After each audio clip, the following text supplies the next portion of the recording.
Olá, eu espero que você esteja bem, sua família também. Estamos vivendo um momento difícil aqui em Anápolis, né? Lockdown decretado por 10 dias aqui na cidade. Se cuida, tá? Fique em casa. Se precisar ir no supermercado, na farmácia, máscara, álcool gel o tempo todo, chegou a tomar banho. Coisa muito séria. Tem muita gente que não está levando a sério. Bom, esse vídeo é sobre a nossa série de estudos da espiritualidade emocionalmente saudável, com base no livro do pastor Peter Scazzero, tá? Espiritualidade emocionalmente saudável. Nós estamos estudando os 10 primeiros sintomas da espiritualidade emocionalmente doentia. Estamos nessa parte e hoje é o 8º sintoma. Você perdeu alguma parte de estudo? Hoje já é estudo de aula 14, se eu não me engano. Aula de número 14, então já são aí 4, 8, 12, pelo menos 3 meses e mais um pouquinho, 3 meses e meio hoje, estudando em cima desse livro. Não chegamos nem perto da metade do livro, tá? Um livro muito rico, todo cristão devia estudar isso aqui, né?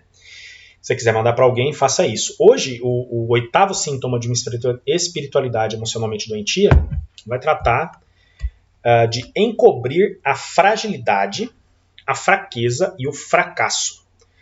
Ele diz que quem procura encobrir fragilidade, fraqueza e fracasso provavelmente é alguém que está com problemas na sua espiritualidade, ela não está saudável, né? Pelo contrário, uma espiritualidade que está aí do ponto de vista emocional, emocionalmente doentia, né?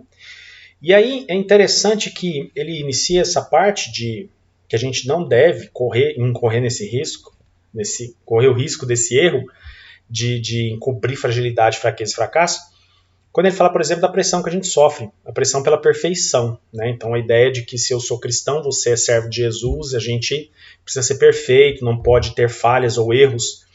Então, ele diz aqui, a gente se sente culpado por não atender aos padrões e às vezes por não ter sucesso, né? Não obter êxito nas coisas.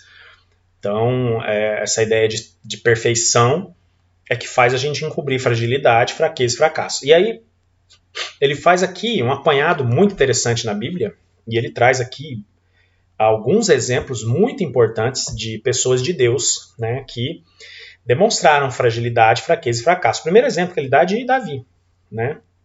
Davi, muitas vezes a gente esquece que ele é um dos mais amados amigos de Deus, né, conhecido assim, um homem segundo o coração de Deus, que ele comete adultério com Batseba e assassina o seu marido, né? Coloca ele na linha de frente da guerra para ele morrer porque ela acabou engravidando Davi, né? E aí Davi manda chamar o marido dela que estava na guerra para ver se ele passava a noite com a esposa, só que ele estava muito cansado, dormiu. E logo pela manhã voltou para a guerra. Então eles não tiveram relação sexual. E ela estava grávida e era do Davi, que o marido estava na guerra, quando veio dormiu, né? E aí o que o Davi teve que fazer? Mandou colocar ele na frente do pelotão para que ele pudesse ser morto, né? E aí tentar encobrir esse seu erro, né? Interessante que Davi não escondeu isso. Se a gente puder observar, a maioria dos poderosos, e ele era um grande rei, né, poderoso rei, ele poderia ter tentado encobrir, esconder esse pecado, esse erro, assassinato, né, também, não só adultério, mas assassinato do marido da Batseba. Mas não, ele faz questão de registrar isso, né? Aí ele cita aqui o Salmo 51:17. Davi sabia que o sacrifício aceitável para Deus é o espírito quebrantado, que Deus não desprezará o coração quebrantado e arrependido, né? Contrito, quebrantado, arrependido, depende da tradução. Então Davi, ele coloca, né, ele faz questão de registrar o seu erro, né? Sua fragilidade, sua fraqueza, seu fracasso. Ele não encobre, para a gente ver como a espiritualidade dele não era doente, né? Era bem saudável. E ele, quando peca, ele não encobre isso. Outro exemplo que o Peter Scazzero, que o escritor, pastor do livro aqui, dá é do apóstolo Paulo. O apóstolo Paulo escreve lá em 2 Coríntios 12, do 7 a 10, uma situação bastante inusitada. Veja bem, o apóstolo Paulo escreveu sobre a ausência de resposta às suas orações sobre seu espinho na carne. Ele agradeceu a Deus por sua fragilidade, lembrando aos leitores que o poder de Cristo se aperfeiçoa na fraqueza, né? Está lá em 2 Coríntios 12, do 7 ao 10. Quantos cristãos você e eu conhecemos que fariam uma coisa dessa? Paulo, um líder, como ele assume que Deus não responde a sua oração? Que líder é esse? Um líder que Deus não responde a oração? E aquela nossa ideia de que o pastor ou o líder religioso está mais perto de Deus, ou a oração dele vai ter, sei lá, vai ter um alcance, vai chegar até Deus mais do que a nossa de servos normais. Paulo assume que ele não teve a sua oração atendida, né? Vocês perceberam que a luz desligou é porque acabou a energia aqui. Tá um tempo horrível em Anápolis. Nós vamos seguir o estudo porque o meu notebook tem bateria, né? Então eu estou gravando aqui, mais tarde eu vou subir para o YouTube e disponibilizar para vocês, tá bom? Então ele fala aí, ó, Davi vem falar do apóstolo Paulo. Aí ele faz aqui um apanhado legal também, mais para frente, ó. A Bíblia, diz ele, não esconde as falhas e fraquezas de seus heróis.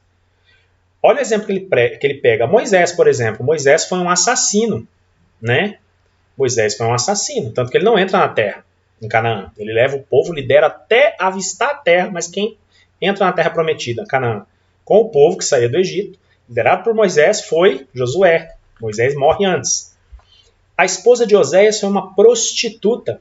Então a esposa do profeta Oséias foi uma prostituta que ele comprou na fila de escravas, né? E aí ela fugiu e Deus mandou ela comprar ela de volta. A história de Oséias é complicada. Pedro censurou Deus, né? Tanto que Jesus diz para ele, arreda de mim, Satanás, né? Então Pedro é repreendido pelo Senhor Jesus. Noé se embebedou, né? Nós temos a passagem que Noé fica bêbado. Jonas foi um racista. Ele não queria pregar em Nínive, porque ele tinha problemas com o povo de Nínive. Então ele queria que o povo fosse todo para o inferno, né? Jacó foi um mentiroso. Então a gente pega lá, Jacó, mentiroso. Olha só. João Marcos, lá no Novo Testamento, acaba abandonando Paulo nas viagens missionárias de Paulo. João Marcos abandona Paulo. Elias esgotou-se emocionalmente. Elias teve depressão profunda. Aqueles que acham então que depressão, crise de ansiedade, síndrome do pânico, é tudo coisa bobagem, que crente não pode ter isso, a energia voltou. É tudo gente que é mal informado, porque o próprio Elias se esgota emocionalmente e vai à depressão. Jeremias era deprimido também, olha só, e tinha pensamentos suicidas, tá? Jeremias, o grande profeta Jeremias, vai ficar esse negócio de acaba energia, volta energia, aí eu vou ter que falar com o Célio Júnior lá depois, que se queimar minhas coisas aqui, hein? Lá na Enel. Bom, mas enfim, Jeremias deprimido e com pensamentos suicidas. Aí nós temos um Tomé que duvida de Jesus, né? Moisés era um cidadão, além de assassino, temperamental. Timóteo tinha úlceras de problemas, tão nervoso. Todas essas pessoas mandaram a mesma mensagem, que todo ser humano na Terra, independentemente de seus dons e forças, é fraco, vulnerável e dependente de Deus e de outras pessoas. Eu vou repetir. Todo ser humano na Terra, independentemente de seus dons e forças, ele acaba sendo fraco, vulnerável e dependente de Deus e de outras pessoas, tá? Bom, ele vai encerrando aqui já essa coisa de não encobrir fragilidade, fraqueza e fracasso. E ele diz que todos nós somos profundamente falhos e incompletos, que não há exceções. E aí aqui eu queria fazer uma observação minha, que não está aqui no livro, mas é fato. O grande problema é que os cristãos querem ser super seres humanos. Super seres humanos. Nós não somos perfeitos, nós somos cheios de falhas. Eu tenho várias falhas e pecados, e você tem as suas falhas e pecados. Precisamos arrepender diante de Deus.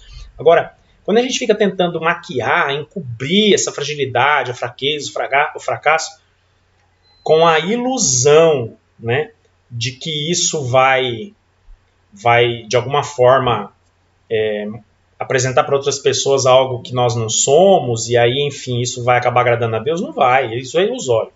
Deus quer pessoas honestas. Então, não adianta encobrir fragilidade, fraqueza e fracasso, precisamos ser honestos, até porque Deus conhece a nossa essência. Deus conhece o nosso coração, conhece que nós somos por dentro.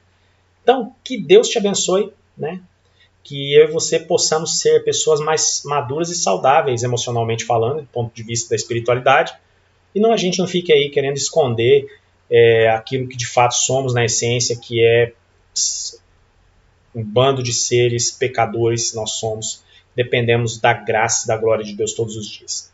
Deus abençoe você. Deus não quer você porque você é perfeita, porque Ele te ama do jeito que você é. E Ele vai te transformar pouco a pouco, e nós vamos chegar à medida da estatura de Cristo.